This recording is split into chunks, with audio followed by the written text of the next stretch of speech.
This movie was awesome. So this movie Split has James McAvoy as this guy that has different personalities, and a couple of his personalities, Dennis, Patricia, Hedwig, Kevin Wendell Crumb.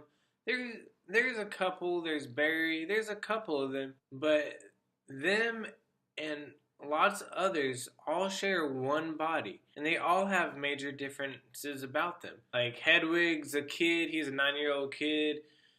Dennis is the evil one, and he captures these three girls. Two of them you kind of don't like you don't hate them, but you're like, you know what? I really don't care if you die. But then there's one that you're like, you know what? She's a keeper. I kind of like her. And throughout the whole movie, you get little pieces of something here, and then like 30 minutes later, it'll explain why. And I'll go more into that in my spoiler review.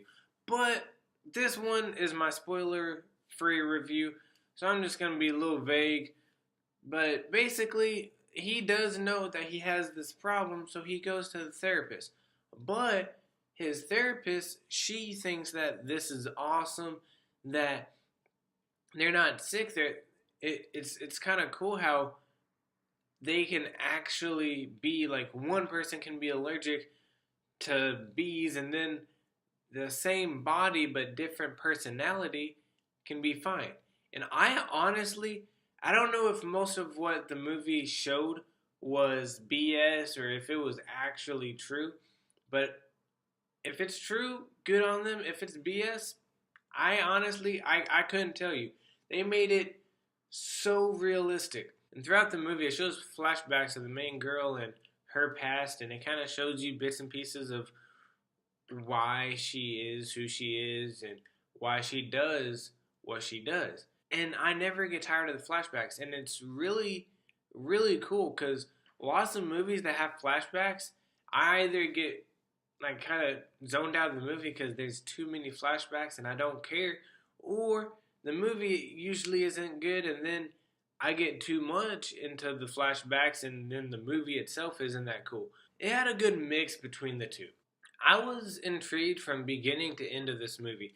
Now, one problem that I did not have, but you might have, depending on how you are with movies, it's a slow but good movie. Like, it's an amazing. I really, really like this movie, but it is a slow paced movie. Not slow, boring paced, but there's just not a lot of action here and there.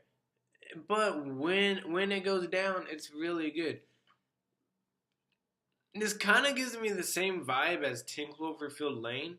Like, obviously, there's lots of differences, and it's not as claustrophobic, but it does have some of that vibe. And this movie, I honestly believe that if people didn't think that The Visit was like M. Night Shyamalan's come up, this movie definitely is. I I don't know a lot of M. Night Shyamalan's movies, but I definitely want to see more because of this movie. I absolutely loved this movie. I thought this was a great movie. I would give this movie a B plus. What I really like about this movie is the rewatchability. I could go next week to the theater and watch it again. But I don't know if it'll be tomorrow or in a couple days, but I am going to do a spoiler video because I want to go in deep. I want to go in depth about why I like it. And the ending, I understood the entire movie except the last like 10 seconds. And the reasoning I didn't is because I didn't see another movie. But all that, I'll say in the spoiler review. But until then, what is your favorite M. Night Shyamalan movie? Like I said, I don't know many, but I do know this one. I do absolutely like this one, and I cannot wait to see it on Blu-ray.